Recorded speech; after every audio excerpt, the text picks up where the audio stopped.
14th, 1822. The Dingle Peninsula, County Kerry, Ireland. When fisherman Pádraig O'Sullivan pulled his nets from the frigid Atlantic waters that morning, he expected herring. What surfaced instead would haunt the coastal villages of southwest Ireland for generations. Tangled in the hemp fibers were three bodies, not fish, not seals, men. Their faces bloated beyond recognition, their hands still clutching seal pelts.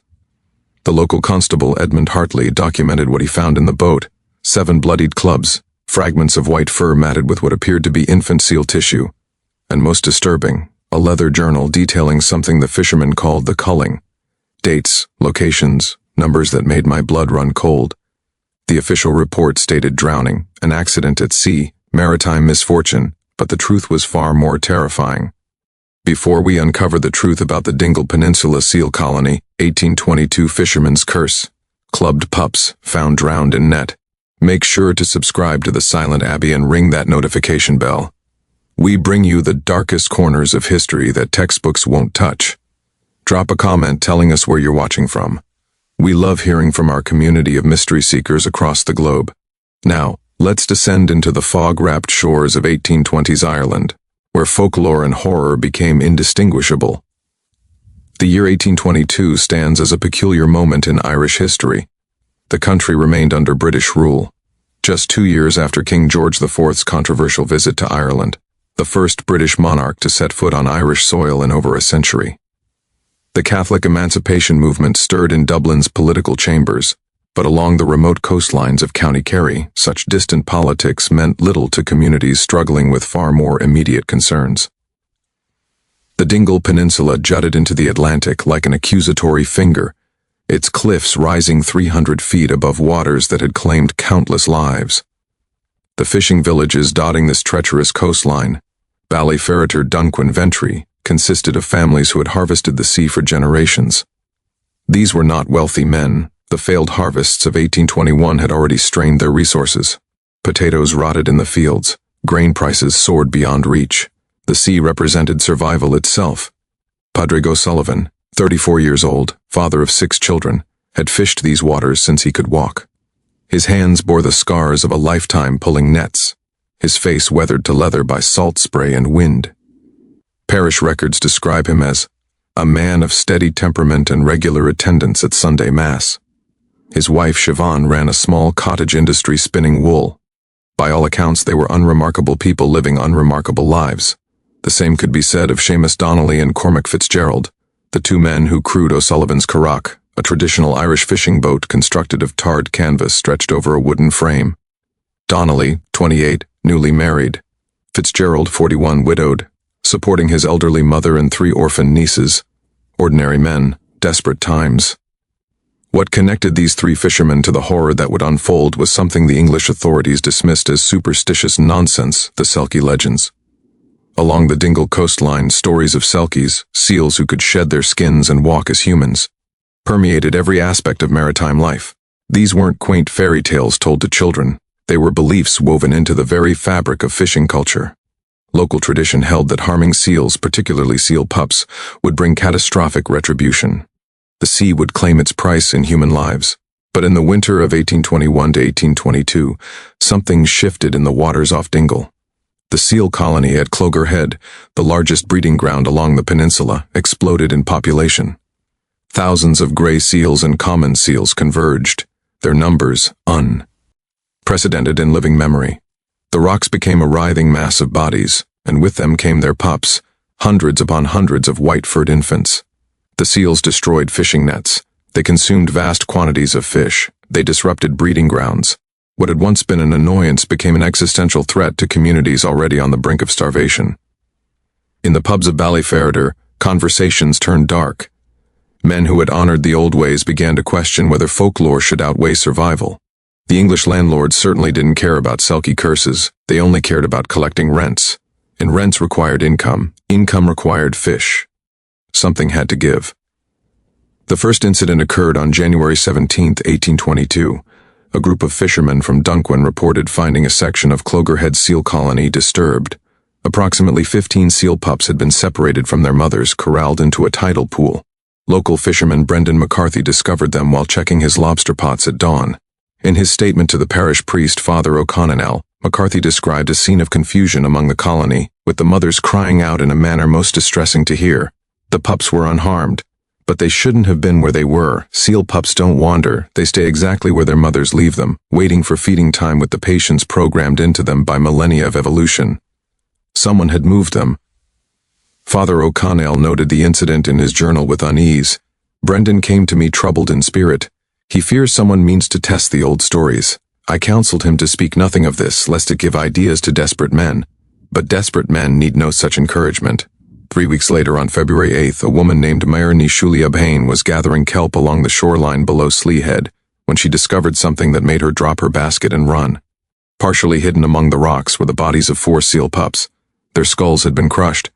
The manner of death suggested blunt force, quick, efficient, brutal. Mare reported this to Constable Edmund Hartley, the lone representative of English law in this remote district. Hartley, an Englishman from Cornwall who had taken the posting to escape gambling debts in Plymouth, viewed his position in Dingle as a form of exile. He found the locals superstitious and the landscape inhospitable. His report, preserved in the Kerry County archives, reveals his dismissive attitude. Woman reports dead seal cubs, likely victims of territorial males or natural causes. No evidence of human involvement. Matter considered closed. But Hartley hadn't seen what Mare saw. He hadn't looked closely at the wounds. He hadn't noticed the pattern. All 4 pups killed in exactly the same manner, struck from exactly the same angle, with exactly the same force. This was practice.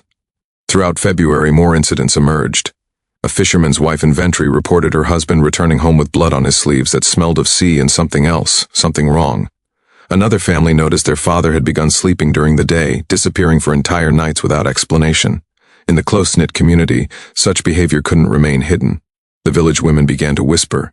They exchanged glances in the market. They clutched their rosaries with increasing fervor. Then came the night of March 3, 1822.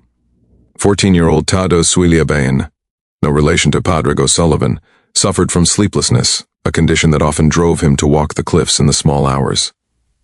On this particular night, the moon sat full and heavy over the Atlantic, painting the water silver. From his vantage point above Clogher Head, Todd had witnessed something that would require him to give testimony before both the constable and the parish priest. He saw 3 curraghs approaching the seal colony. The boats moved slowly, deliberately, their oars dipping silently into the water. Men disembarked onto the rocks. They carried clubs, and for the next hour, beneath the indifferent moon, they moved through the colony systematically. In his sworn statement, Todd described hearing the sounds of the clubs striking, not continuously, but rhythmic, methodical, and beneath it the cries of the mothers, unlike anything I've heard from seals before, almost human in their grief. The boy counted 27 pups killed that night, their bodies left where they fell. When he reported this to Constable Hartley the following morning, the official response remained unchanged. Local youth reports disturbance at seal colony. No evidence of criminal activity. Seals are not livestock under English law, no jurisdiction to investigate. But Hartley did note something in his personal journal separate from official records. The boy seemed genuinely shaken, kept insisting the men were calling to something. Said he heard them speaking, the old tongue, saying words he didn't recognize, probably Catholic nonsense. Still, something in his eyes troubles me. By March 10th, the seal colony at Clogher Head had been decimated. Estimates suggest between 80 and 100 pups had been killed over a 3-week period. The surviving mothers abandoned the breeding ground entirely, swimming north toward the Blasket Islands, leaving behind a rookery stained with blood and littered with small white bodies. The fishermen of Ballyferreter began to notice something else. Their catches improved dramatically. The nets came up heavy with fish. The lobster pots overflowed. It seemed the elimination of the seal colony had restored the fishing grounds to their former abundance. In the pub, men who had condemned the killing now found reasons to justify it. Survival, they muttered into their whiskey. Just survival. But 3 men, O'Sullivan, Donnelly, and Fitzgerald, began to exhibit strange behavior. O'Sullivan's wife reported he had taken to sleeping in the boat rather than their cottage. Donnelly was seen on multiple occasions having conversations with himself along the shore. Fitzgerald refused to eat fish, living on potatoes and bread despite his family's poverty. And all 3 had begun to smell of the sea in a way that wouldn't wash off, no matter how vigorously they scrubbed. If this story is giving you chills, hit that like button. The truth gets darker from here, and we need to know you're ready to go deeper into this mystery. Share this with someone who loves dark historical mysteries. Trust me, they'll thank you. Let's discover what happens next. March 14th, 1822. 6:47 a.m. The Atlantic fog rolled in thick that morning, reducing visibility to barely 10 feet. Fisherman Michael O'Brien was checking his nets near Sybil Point when he heard something that made his blood freeze. A human scream, suddenly cut short, followed by the sound of thrashing water. He rowed toward the sound. What emerged from the fog would become seared into County Kerry's historical record as one of the most disturbing maritime discoveries of the 19th century. Pádraig O'Sullivan's currach floated dead in the water, taking on water from multiple ruptures in its canvas hull. The tears appeared deliberate, not rips from rocks or rough seas, but precise punctures, as if something sharp had been driven through from beneath. O'Brien called out. No response. He drew closer. The currach listed heavily to starboard, its interior flooded, and there, tangled in O'Sullivan's own fishing nets, were 3 bodies. The scene O'Brien discovered defied immediate explanation. All 3 men, O'Sullivan, Donnelly, and Fitzgerald, were wound so tightly in the hemp netting that extraction would later require the nets to be cut away fiber by fiber. Their faces showed signs of asphyxiation, but more disturbing were their hands. Each man clutched seal pelts, not whole pelts, fragments, pieces, torn secti, wands of fur that they gripped with such force that Constable Hartley would later struggle to pry them from the corpse's fingers. The pelts were wet, freshly taken. But from where? The nearest seals were now miles away at the Blasket Islands. O'Brien managed to secure a line to the currach and tow it toward shore, his hands shaking so badly he could barely hold the rope. When he beached the boat at Ballyferreter, a crowd gathered immediately. Women crossed themselves, men backed away. The parish priest was summoned. Inside the currach, investigators discovered a scene of chaos. 7 wooden clubs, each one stained dark with what would be confirmed as seal blood and tissue. A leather journal, O'Sullivan's personal log, with entries dating back to January 15th, and something that made even Constable Hartley's skeptical demeanor crack. Dozens of small white bones, scattered across the boat's floor like accusations. Seal pup bones. Dr. William Peterson, the district's only physician, arrived at 9:30 a.m. to examine the bodies. His official medical report, preserved in the archives of Trinity College Dublin, provides clinical detail that strips away any possibility of accidental drowning. Subject 1 O'Sullivan P., male, approximately 34 years. Cause of death, asphyxiation via constriction. The fishing net had wound around his neck and torso with force suggesting violent struggle. Bruising patterns on hands and forearms indicate defensive wounds. Curious marks on both ankles, circular depressions approximately 2 inches in diameter breaking the skin. Origin of these marks unclear. Subject's eyes and mouth contained seawater mixed with what appeared to be seal fur.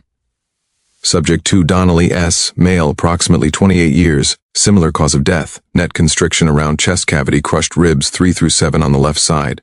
The same curious ankle wounds present. Subject's hands showed severe defensive trauma, 2 fingers broken, 1 nail completely torn away. Most unusual, subject's stomach contents included raw fish and what Dr. Keating of the Natural History Society later identified as seal placenta. Subject appears to have consumed this material within hours of death. Subject 3 Fitzgerald, C., male, approximately 41 years, cause of death identical to above. The most extensive defensive wounds observed suggest this subject survived longest, fought hardest. The ankle wounds on this subject were deepest, showing bone exposure. Subject's mouth and throat showed signs of forced feeding or drowning. The passage was packed with kelp and seal fur in quantities that indicate intentional placement rather than incidental ingestion. The ankle wounds troubled Dr. Peterson most. In a personal letter to a colleague in Dublin, he wrote, "The marks are too regular to be accidental, too deep to be superficial. They appear almost as if something gripped these men and held them underwater. But what creature leaves circular imprints 2 inches wide? Certainly no sea creature I know of." Constable Hartley, now forced to treat this as a criminal matter, began a proper investigation. He examined the currach's hull damage. The punctures came from beneath, piercing upward through the canvas. Whatever made them was sharp, conical, and applied with tremendous force. The pattern suggested multiple impact points occurring simultaneously. The leather journal provided the most damning evidence. O'Sullivan had kept meticulous records. January 15, 1822, we have decided, God forgive us, but we must cull the colony. Seamus brought the clubs from his uncle's sheep farm. Cormac blessed them with holy water, though I doubt the church would approve such use. January 31, 1822, second culling complete, 18 pups. It gets easier each time, though the mother's cries haunt my sleep. I dream of women weeping. I wake to find my pillow soaked with seawater, though we are a mile from shore. February 14, 1822, Cormac reports seeing seal faces in his water basin. He threw it out, bought a new one. Says the faces returned. I told him it's guilt, but I've been seeing them too, in tide pools, in the rain barrel, always watching. February 28, 1822, the colony is nearly destroyed. Our catches overflow. Yet I cannot shake the feeling we're being watched. Last night, while cleaning the boat, I swear I heard singing from the water. Women's voices, calling my name. March 12, 1822, Seamus confesses he found a seal pelt in his bed. He lives alone since his wife left to stay with her sister. No one could have placed it there. He burned it, said it screamed in the fire. The final entry was dated March 13, 1822. We go out tomorrow to check the nets one last time. Cormac says we must return the pelts we took. Says we must dive down to Clogher Head and give them back. Says it's the only way to make amends. I think he's lost his mind.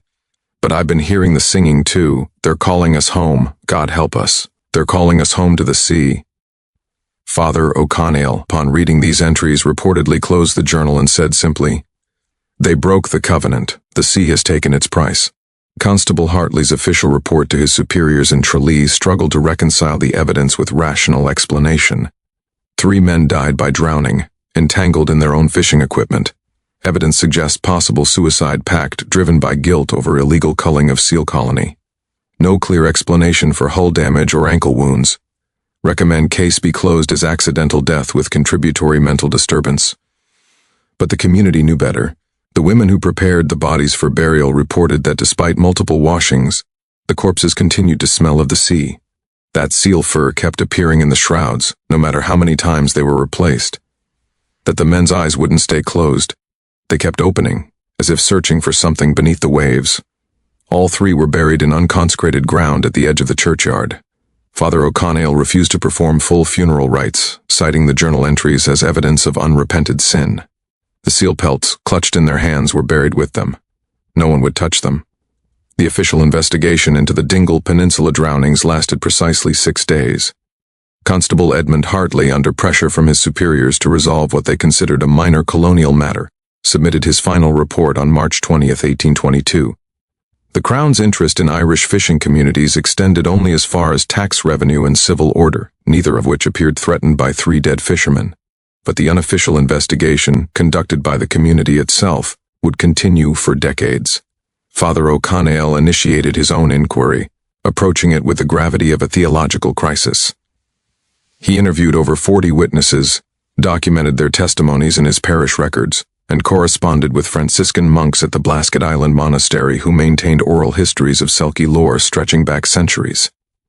The testimony of young Pádraig O'Sullivan proved central. Under Father O'Sullivan's gentle questioning, the boy revealed details he had omitted from his statement to Constable Hartley. The men weren't just killing the pups, Father, they were collecting them, cutting away the pelts while the bodies were still warm. I heard Pádraig say something about needing to wear them for protection. Seamus argued with him, said taking the pelts was worse than the killing itself, that it would— Here the boy paused, struggling with the memory, that it would call the mothers home in the wrong way. The theological implications disturbed Father O'Sullivan deeply. In Selkie tradition, the pelt represents the seal's soul, its ability to transform between sea and land. To steal a Selkie's pelt is to trap them in human form, to sever their connection to the ocean. But to steal the pelt of a dead pup, the monks at Blasket Island provided an answer that chilled the priest. Their records contained references to an ancient practice called Ashling Naran, the seal's revenge. According to tradition, mothers whose pups were killed and skinned would come to claim not just justice but replacement. They would pull the killers into the sea, dress them in the stolen pelts, and drag them down to the colony to take the place of their murdered young. Forever. Dr. Peterson, meanwhile, struggled with the medical evidence. The ankle wounds particularly troubled him. He sent detailed drawings to the Royal Society in London, seeking opinions from naturalists and physicians. The response he received from Dr. Thomas Harrington, a specialist in marine biology, only deepened the mystery. The marks you describe are consistent with pressure from pin-nipped flippers, specifically the strong foreflippers of gray seals. However, the force required to create wounds of such depth would far exceed the strength of any seal I have studied. Adult gray seals can exert considerable pressure when gripping fish or defending territory, but typically leave blunt impressions, not the precise circular depressions you've documented. Your suggestion that something gripped these men and held them underwater is medically sound but zoologically improbable. Yet Dr. Peterson couldn't shake what Michael O'Brien had told him in confidence. When O'Brien first discovered the Curragh, in those initial moments before he processed what he was seeing, he had glimpsed movement in the water around the boat. Not fish, not seals exactly, but shapes, human-sized shapes with seal-dark skin, that dove beneath the surface the moment he called out. Like women diving, O'Brien had whispered. But too fast. And their eyes, Doctor, in that brief moment I saw them, their eyes were completely black, no whites at all. Dr. Peterson didn't include this detail in his official report, but he noted it in his private journals. Alongside his own observation, the Curragh's hull punctures matched exactly the diameter and pattern of adult gray seal teeth. The legal aftermath proved minimal. No criminal charges were filed because, as Constable Hartley noted, the perpetrators are deceased and seals are not protected under current statutes. However, the case did draw the attention of Sir James Caldwell, the English landlord who owned most of the Dingle Peninsula. Caldwell's concern wasn't justice, it was economics. The 3 dead fishermen left behind families who could no longer pay rent. O'Sullivan's wife and 6 children, Donnelly's pregnant wife, Fitzgerald's elderly mother and 3 nieces, all faced immediate destitution. Caldwell, viewing this as a threat to his rental income stream, moved to evict all 3 families from their cottages. This decision sparked the first public resistance. Led by Father O'Connell, the community rallied to protect the widows and orphans. They pooled resources, took in the displaced families, and organized a petition to Caldwell requesting clemency. The petition, signed by 147 residents of Ballyferder and surrounding villages, still exists in the Kerry County archives. We, the undersigned, appeal to Sir James Caldwell's Christian mercy. The families of the deceased have suffered enough. These men died in service of feeding their children, driven to desperate acts by desperate circumstances. Their widows and orphans bear no guilt for their fathers' sins against God and nature. We beg that they not be punished further. Caldwell refused. On April 3, 1822, bailiffs arrived to enforce the evictions. What happened next entered local legend as the day the sea spoke. As the bailiffs began removing furniture from O'Sullivan's cottage, a freak storm rolled in from the Atlantic. Weather conditions had been clear just minutes before, not a cloud in sight. But within 10 minutes, winds exceeding 60 miles per hour battered the peninsula. Hail the size of hen's egg. As fell, and from the direction of Clogher Head came a sound that hundreds of witnesses would later describe as identical, a chorus of wailing that sounded distinctly, unmistakably female. The storm lasted exactly 17 minutes. When it cleared, 2 of Caldwell's bailiffs had been struck by lightning. Both survived but suffered severe burns. A third had been blown off his horse and into a stone wall, breaking his arm. And Sir James Caldwell's manor house, 5 miles inland, had sustained severe water damage when the roof partially collapsed. The evictions were postponed indefinitely. Caldwell, a pragmatic Anglican with little patience for Catholic superstition, nonetheless decided that pressing the matter might be imprudent given current atmospheric volatility. The families remained in their homes. But the broader consequences rippled outward in unexpected ways. Word of the Dingle drownings spread along the Irish coast with remarkable speed. Within months, similar incidents emerged from fishing communities in Donegal, Galway, and Cork. Not drownings, precisely, but strange maritime accidents involving fishermen who had reportedly violated taboos around seal colonies. In June 1822, 3 fishermen from Galway Bay vanished after boasting in a pub that they had killed enough seal pups to make boots for half the county. Their curragh was found weeks later, completely intact, floating empty off the Aran Islands. The only items inside, 3 pairs of sealskin boots and a strong smell of the sea. In August, a Cork fisherman named Dennis Murphy survived an encounter he claimed involved seal women who rose from the water and spoke his dead mother's name. Murphy had been culling a colony near Cape Clear when, according to his testimony, they came up all around my boat, dozens of them. Their faces almost human, but not quite. They knew things, private things. They said my mother was waiting for me in the deep. They reached for me with hands that had too many fingers. Murphy managed to row to shore, but he never fished again. He spent his remaining years in a monastery, refusing to explain further what he had seen. These incidents prompted the Catholic Church to take formal notice. Bishop Pádraig O'Sullivan of Kerry issued a pastoral letter in September 1822 that, while carefully avoiding direct endorsement of Selkie beliefs, strongly discouraged the hunting of seals. We remind the faithful that all of God's creatures deserve Christian mercy. The seal colonies along our coasts have existed since time immemorial, placed there by divine providence, for purposes we may not fully comprehend. Those who have taken it upon themselves to destroy these colonies have met with misfortune that, whether attributed to natural causes or the workings of providence, should serve as warning against prideful dominion over God's creation. The letter represented a remarkable stance for a Catholic bishop, essentially validating folk belief over scientific rationalism. But Bishop O'Reilly had reviewed Father O'Connell's investigation personally. He had read the testimonies, he had examined the evidence, and he had concluded that, whatever the explanation, the pattern was undeniable. Those who harmed seal colonies along the Irish coast suffered disproportionate consequences. The English authorities predictably dismissed such thinking. A report from the Lord Lieutenant's office in Dublin characterized the entire affair as further evidence of the Irish peasantry's regrettable susceptibility to superstitious fantasy. Constable Hartley received a commendation for his efficient handling of a delicate situation, along with a transfer to a posting in Waterford, a promotion that removed him from Dingle before the anniversary of the drownings.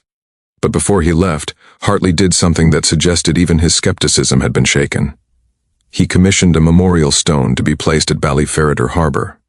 The inscription read simply, "In memory of Pádraig O'Sullivan, Seamus Donnelly, and Cormac Fitzgerald, lost to the sea, March 14, 1822.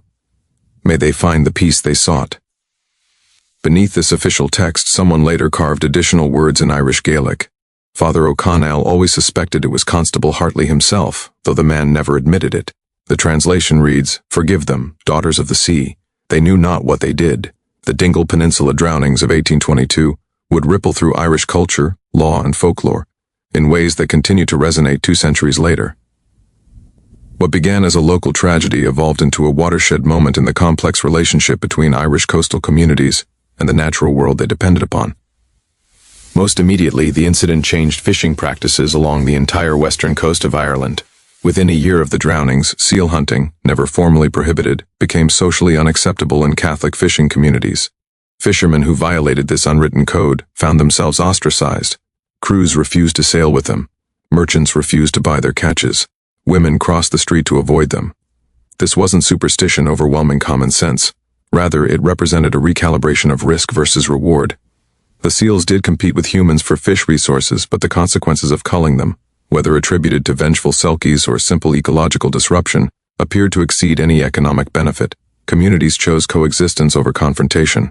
The Church's tacit endorsement of this approach provided crucial legitimacy. Throughout the 1820s and 1830s, priests across coastal Ireland incorporated seal protection into their sermons, framing it as an issue of Christian stewardship rather than pagan folklore. This allowed devout Catholics to honor the old ways without feeling they compromised their faith. Interestingly, this created tension with English Protestant landlords and administrators who viewed the seal colonies purely as economic nuisances. Multiple attempts were made to organize official seal culls, employing English and Scottish hunters rather than local Irish fishermen. These efforts consistently met with mysterious failures. In 1827, Sir Robert Warren hired a team of Scottish seal hunters to clear the colonies around the Skellig Islands. The hunters arrived in June and began their work. Within 3 days, their boat had sunk in calm weather. 2 hunters drowned. The survivors returned to Scotland, refusing payment and declining to explain what they had witnessed. In 1834, the British Fisheries Board proposed a systematic seal reduction program along the entire Irish coast.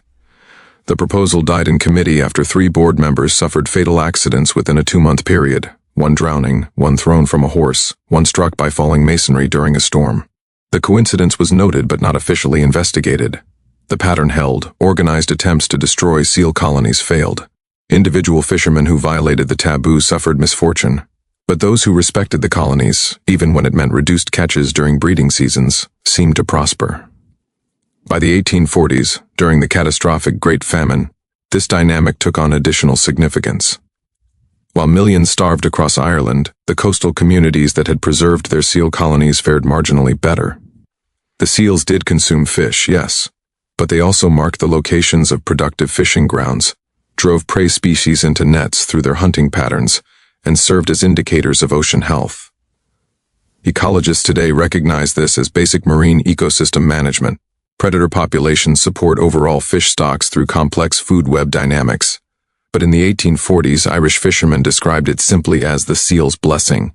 The cultural legacy proved equally profound. The Dingle drowning sparked a renaissance in Selkie folklore. Stories that had been fading from oral tradition surged back into prominence. New tales emerged, many centered on the theme of retribution for harming seal pups. These stories served a clear social function. They reinforced conservation taboos through narrative rather than law. One story, The Fisher's Wife, became particularly widespread. It tells of a fisherman who clubbed seal pups despite his wife's warnings. One night, a beautiful woman appears at his door claiming to be lost. He invites her in. She reveals herself as a Selkie whose pup he killed. "You took my child," she says. "Now you must take their place." She drags him into the sea, where he transforms into a seal, forever separated from his human family. The story mirrors the actual events of 1822 with uncomfortable precision. By the mid-19th century, Ireland had developed one of Europe's most robust folk conservation traditions. While Scotland, England, and Scandinavia conducted aggressive seal hunts through the 1800s and early 1900s, Irish seal populations remained relatively stable. This wasn't due to government protection. Official English policy actively encouraged seal hunting. Rather, it stemmed from community-level resistance grounded in both practical experience and folkloric tradition. Modern marine biologists studying Atlantic gray seal populations have noted the Irish anomaly, the fact that Irish seal colonies weathered the 19th century far better than their counterparts elsewhere. Dr. Sarah McKenna's 2019 study, Traditional Ecological Knowledge and Marine Mammal Conservation in Ireland, 1800-1900, directly attributes this to the cultural shift following the Dingle incident. The 1822 drownings created a powerful cautionary narrative that spread rapidly through oral tradition networks. This narrative successfully discouraged seal hunting for generations, effectively creating a community-managed marine protected area long before such concepts existed in Western conservation biology. The legal implications took longer to manifest. It wasn't until 1976 that Ireland passed the Wildlife Act, formally protecting gray seals and common seals. But the law codified protections that local communities had enforced informally for over 150 years. In this sense, the fishermen of Dingle Peninsula were pioneers of marine mammal conservation, albeit tragic ones. The psychological dimensions of the case have attracted attention from historians of trauma and belief. The Dingle drownings represent a documented case where communal folklore appeared to manifest as physical reality, or where physical reality was interpreted through folkloric frameworks so effectively that distinguishing between the two became impossible. Did the three fishermen die because vengeful Selkies dragged them beneath the waves? Or did guilt, exhaustion, and the dangerous nature of maritime work combine with freak weather and equipment failure to create a perfect storm of fatal circumstances? The evidence allows for both interpretations. What matters more is how the community processed the trauma. By interpreting the deaths through the Selkie narrative, they found meaning in tragedy and derived lessons that improve survival prospects for future generations. Whether the lesson came from actual supernatural forces or from evolutionary wisdom encoded in folklore becomes almost irrelevant. The outcome was the same. This dynamic has led modern folklorists to reconsider dismissive attitudes toward superstition. Dr. Eleanor Byrne, in her 2021 book Adaptive Mythology: How Irish Folklore Encoded Ecological Knowledge, argues that stories like the Selkie legends represent sophisticated information systems developed over centuries of observation. When we mock fishermen for believing in Selkie revenge, we miss the underlying ecological reality they were responding to. Seal colonies serve as keystone species in coastal ecosystems. Disrupting them creates cascading effects. Fish population crashes, altered prey behavior, increased storm vulnerability along coastlines where seal presence moderated wave action. The folklore didn't emerge from ignorance, it emerged from pattern recognition that preceded scientific explanation. Today, the seal colonies of the Dingle Peninsula thrive.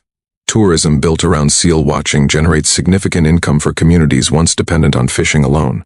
Ironically, the seals have become more economically valuable alive than they ever would have been as pelts or cleared competitors. The memorial stone at Ballyferreter Harbour remains, weathered by 2 centuries of Atlantic storms. Locals maintain it carefully. On March 14th each year, though few tourists notice, someone places a wreath of kelp and white flowers at its base. And the fishermen of Dingle, when asked about the seals, will tell you they're protected by law now. Then they'll pause, glance toward Clogher Head, and add, though we wouldn't hunt them anyway, not after what happened, not after the sea took its price. What do you think drove Pádraig O'Sullivan and his crew to such desperate acts? Was it purely economic survival, or did something darker take root in men pushed to their limits? And more disturbing, do you believe what happened to them was coincidence or consequence? Leave your theories in the comments below. Were the fishermen victims of their circumstances, or did they genuinely violate something ancient and powerful? We read every comment, and your perspectives help us understand these historical mysteries from new angles. If this deep dive into Ireland's darkest maritime legend has left you wanting more, subscribe to The Silent Abbey for more lost chapters of history that mainstream sources won't touch. We uncover the truth hiding in the shadows of the past, one story at a time. And remember, the next time you see seals basking on rocks, maybe show them a little respect. After all, some debts take centuries to settle, and the sea never forgets. See you in the next video. Until then, stay curious, stay skeptical, and never stop questioning the official story.